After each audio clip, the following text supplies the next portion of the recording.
Hey everyone, I'm Oscar and today we're going to be learning how to boot up a Raspberry Pi with RASPBIAN and then transfer that to a screen.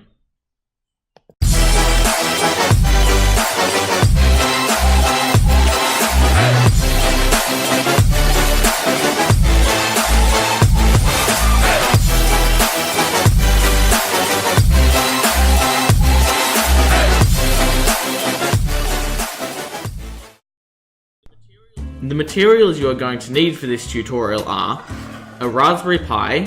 Any will work, but I use the Raspberry Pi 3 Model B. You're going to need some sort of screen to show the interface of the Pi on. You're going to need the necessary cables, the data and power cables that are used to connect to the screen, power the Pi, and power the screen. You're going to need a micro SD card to hold the OS when the Pi is running. And you're also going to need an external computer running either Windows or Mac OS.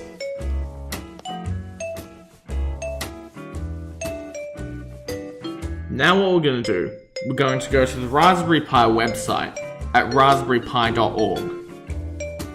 We're going to go to the download section of the website and go to RASPBIAN.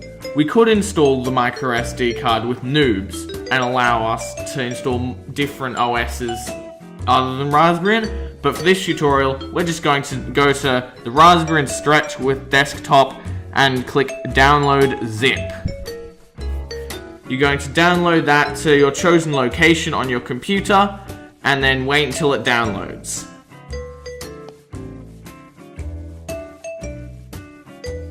Now we are going to install a different piece of software called Etcher. We're going to go to the website etcher.io and download Etcher for whatever operating system you're using, in my case for Windows 64. What this software does is it allows you to burn an OS onto a USB or micro SD card. This will be useful because to get the operating system of RASPBIAN onto the micro SD card,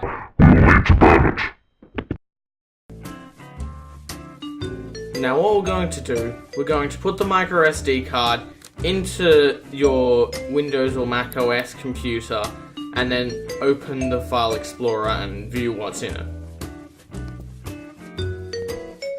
Before we continue, it's important to note that when you boot the OS onto your micro SD card, it will remove any files that were previously on there. Now we're going to burn the OS of RASPBIAN onto the micro SD card. So we're going to open up Etcher, then click Select Image. This will open up a window in File Explorer, and you'll need to select the RASPBIAN image, which will be an ISO file. You then click the device you want to flash it onto, which will be the micro SD card. Then you click the flash button, which will start to burn the OS onto the micro SD card. Now we have a micro SD card that has been fully booted with RASPBIAN OS. So what we're going to do, we're going to get our Raspberry Pi, and on the back of it there will be a micro SD card slot, and we're going to plug the micro SD card into the Raspberry Pi. Now put the micro SD containing RASPBIAN OS into the Pi, we're ready to connect everything up. We're going to plug the Raspberry Pi into mains power using a 5 volt 2.5 amp power supply. We're also going to get the HDMI of the screen and plug that into the screen and then the Pi, like so.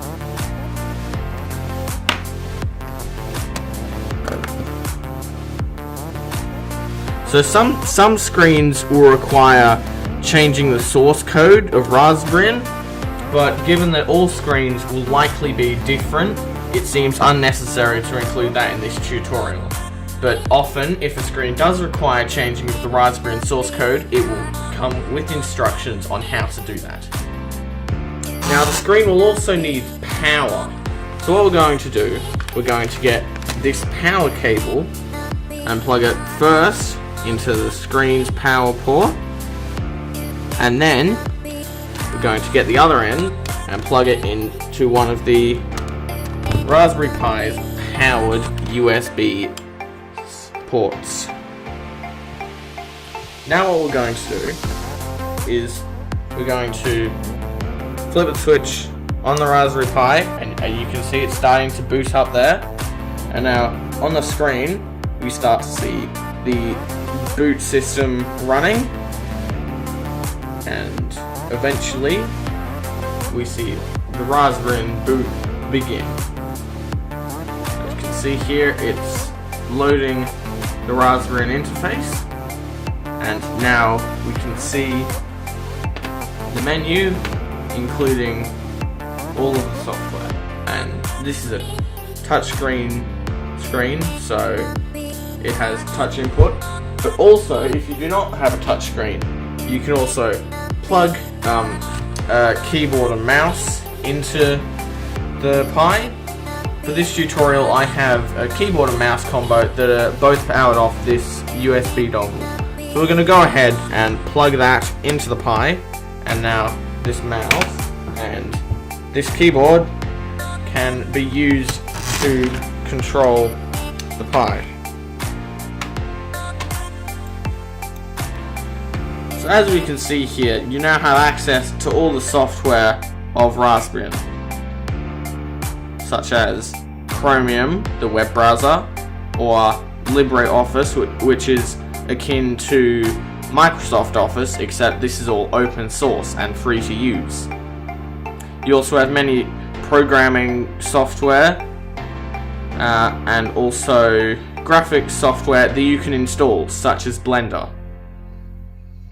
So that now to shut down the Pi, you go to the shutdown button, and then on here click shutdown, and it will begin the shutdown process. Once this is done, you can turn the Pi off at the power point. It is important not to just switch the Pi off at the power point, because it could damage or short circuit it. So make sure you always run a shutdown command or shutdown in the user interface before turning it off at mains power. So there you have it. We have installed a Raspberry Pi with RASPBIAN OS and connected it to a screen. Now you can do many things with the Raspberry Pi, some of which I'll cover in later videos. So stay tuned and check into the channel later, and I'll see you soon.